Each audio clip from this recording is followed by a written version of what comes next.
Hello and welcome to a day in 15 minutes UPSC Prelims Daily Current Affairs. Today is 1st January 2020. So, Happy New Year to all of you and may you have a blessed and great year ahead.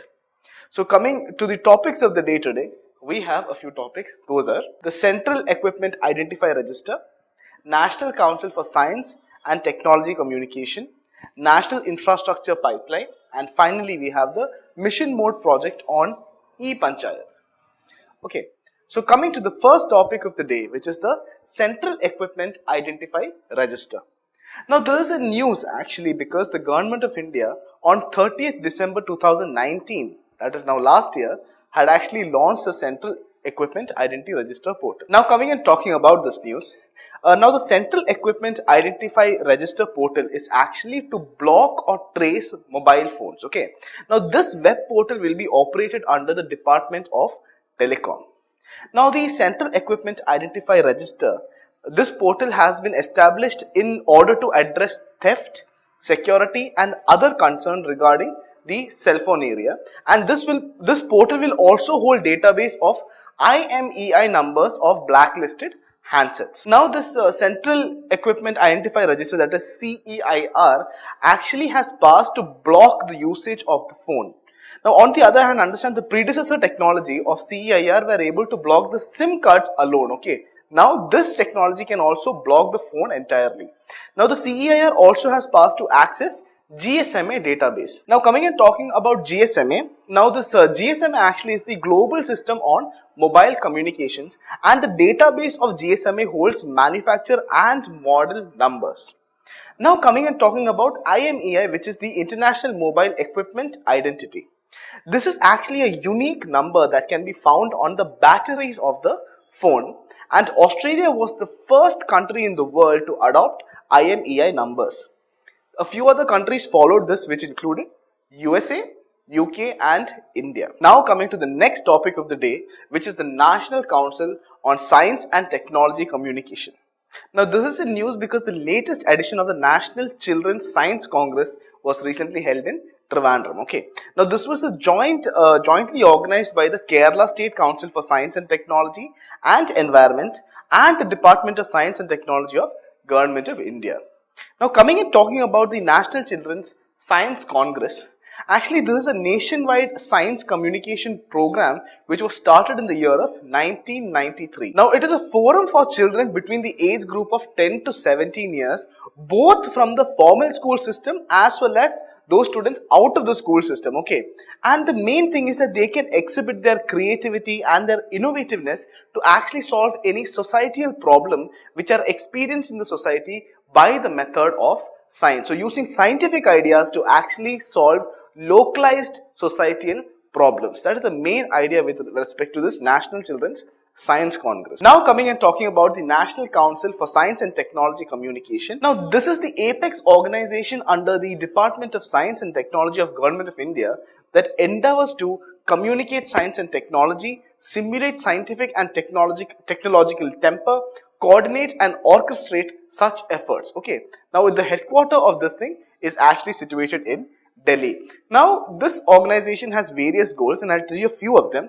A few of the goals of this organization is to, create an excitement concerning advances in science and technology, to enable informed decision making at the grassroots level with the help of science and technology, to encourage intelligent debate on developmental issues and important activities, improving the research in thrust areas of science and technology communications, and so on and so forth. This is the main gist of the goals of this organization, which is the National Council for Science and Technology Communication. Now, one thing that you need to know here is that actually the National Council for Science and Technology has come up with a few multi-pronged effort, okay, for development of science and technology in the country with respect to children, and they have a few methods, and that is the communicating science to the people using folk media. The next is to use mass and digital media for science communication and popularization, and finally use of social media in science and technology popularization. That is the main idea that this council is actually moving forward with for making awareness about science to the people of the country. Okay, now coming to the next topic, which is the National Infrastructure Pipeline. Now, the National Infrastructure Pipeline is actually news because the Union Finance Minister had made a brief statement on the contents of the National Infrastructure Pipeline at a press conference. Now, before we talk into this, you have to understand a few things. Actually, in the past decade, that's in the financial year of 2008 to 2017, India has actually invested about 1.1 trillion on infrastructure. Now, basically, to achieve the GDP of 5 trillion by 2024 to 25, India will actually need to spend 1.4 trillion dollars. Okay, that is 100 lakh crore over these years on infrastructure. Basically, to achieve this objective, a task force was actually constituted. Okay, and this task force was to draw up a national infrastructure pipeline for the years from financial year of 2019 to 20 till 2024-25. So this task force was made, and this task force is going to be chaired by the Secretary Department of Economic Affairs, along with the CEO of Niti Aayog, Secretary of Expenditure, Secretary of other administrative ministries, and all the other secretaries are going to be included in this task force. Now, coming and talking about the National Infrastructure Pipeline. Now, on the basis of the information compiled as of now, the total project capital expenditure in infrastructure sectors in India during the fiscal years of 2020 to 25 is actually projected to be 102 lakh crores.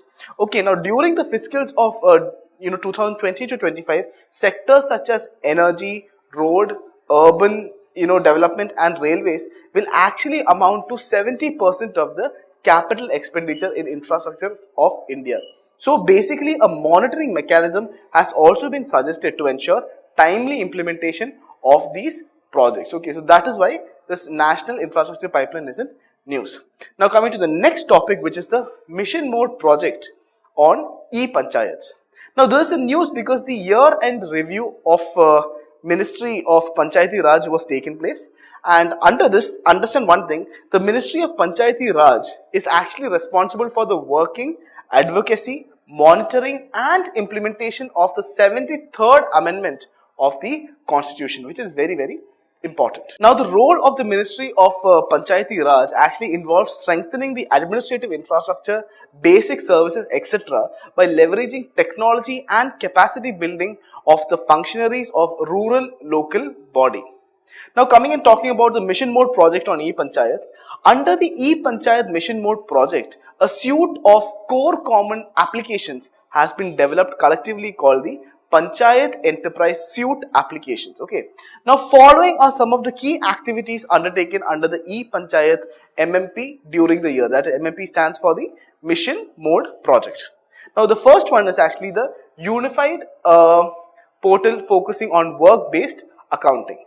Now, under this, basically, it will provide the Gram Panchayats with a single interface to prepare and implement their Gram Panchayat development plan. Now, under this, it is also going to bring a more user-friendly interface with ease of navigation that would make it hassle-free for the Gram Panchayats to track, monitor and modify their action plan. Now, the next activity under the e-Panchayat Mission Mode project is actually onboarding of schemes on PRIA soft PFMS integration for real-time payments by the Gram Panchayats. Actually, it will capture the entire gamut of activity right from the stage of planning to monitor the various stages of work, recording the expenditure incurred for the works to providing a complete detail of the asset created. Okay, and finally the next initiative is actually the Gram Manchitra. Actually, this is actually a special planning application facilitating the Gram Panchayat users to perform planning at a Gram Panchayat level with the use of geospatial technology to better visualize the various developmental works. Okay, so that's all for today. I hope you enjoyed this session. If you have any doubts or queries, you can write down in the comment section below. And for additional information, you can please visit our current affairs website, which is www.neoiascap.com. So that's all for today. Good night, and once again, Happy New Year. Please like, share and subscribe to our channel for more videos. Follow our website newiascap.com for detailed content and monthly prelims digest. Also join our current affairs exclusive test series through the website. And finally, participate in the daily current affairs prelims infotainment quiz at our Telegram channel Neo IAS Prelims at 9:30 p.m. every day. Thank you.